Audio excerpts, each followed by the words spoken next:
जहां पर मुख्यमंत्री योगी आदित्यनाथ संबोधन दे रहे हैं। पीयूष काम कर रहे हैं।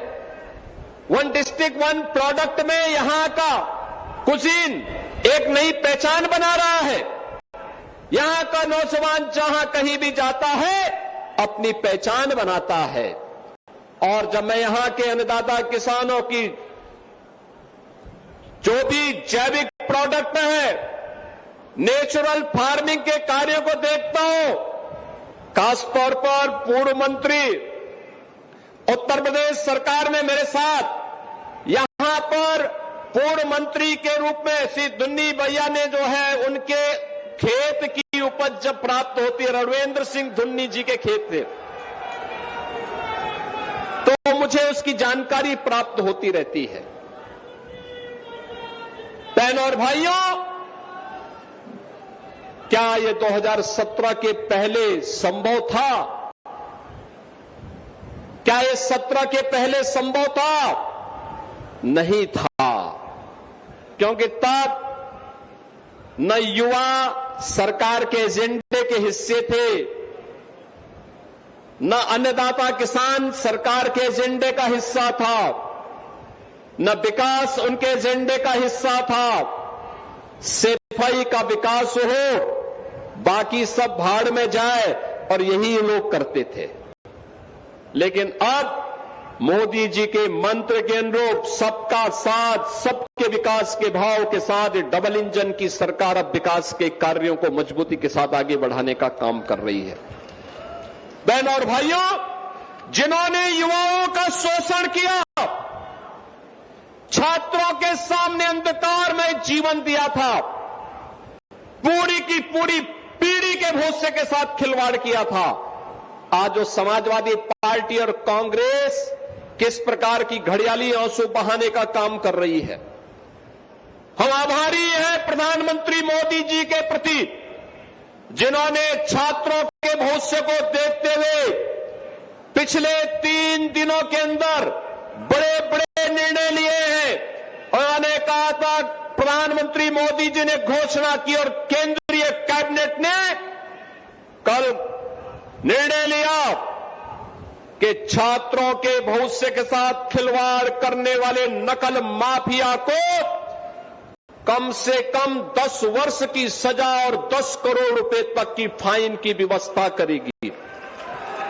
कैबिनेट ने पास कर लिया है।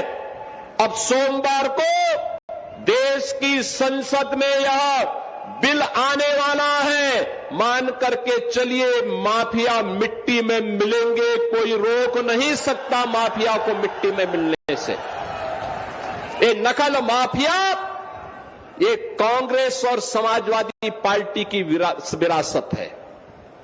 इन्होंने पाला हुआ था, इन्हें यही लोग पालते थे, और आज कैसे फिर सामने आकर के अपना चेहरा दिखा रहे हैं। प्रधानमंत्री जी ने जो घोषणा की है, छात्रों के भविष्य के साथ खिलवाड़ करने की जिसने भी दुस्साहस किया, उसके खिलाफ जितनी सख्त कार्रवाई होगी।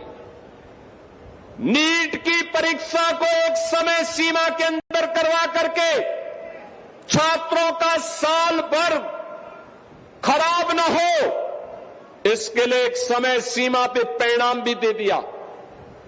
ये संस्था की नीट की पहली परीक्षा में लीकेज हुए थे, प्रश्न पत्र लीक कराए थे कुछ माफियाओं ने, उनकी गिरफ्तारी हुई।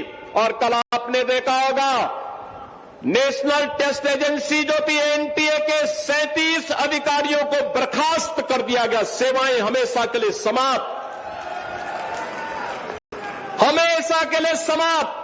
कुछ लोगों की गिरफ्तारी की गई है, उनकी संपत्तियां जब्त होंगी, उन्हें सजा होगी। ये छात्रों के उज्जवल भविष्य को ध्यान में रख करके मोदी जी के द्वारा ले गए वे कड़े कदम हैं, उठाए गए वे कड़े कदम हैं। जिन छात्रों के जीवन, जिन छात्रों का उज्जवल भविष्य पर इस देश का उज्जवल भविष्य निर्भर करता है। और मैं प्रधानमंत्री मोदी जी के द्वारा उठाए गए इन कड़े कदमों का हृदय से स्वागत करता हूं, उनका अभिनंदन करता हूं और आभार व्यक्त करता हूं कि प्रधानमंत्री जी आपने छात्रों के लिए, आपने युवाओं के लिए पिछले 12 वर्ष में अनेक कदम उठाए हैं। आपने डिजिटल इंडिया के नाम पर आपने प्रधानमंत्री स्टार्टअप स्कीम के अधीन, आपने प्रधानमंत्री स्टैंड अप स्कीम के अंतर्गत आपने भारत के नौजवानों के लिए एक नई आशा की किरण दी।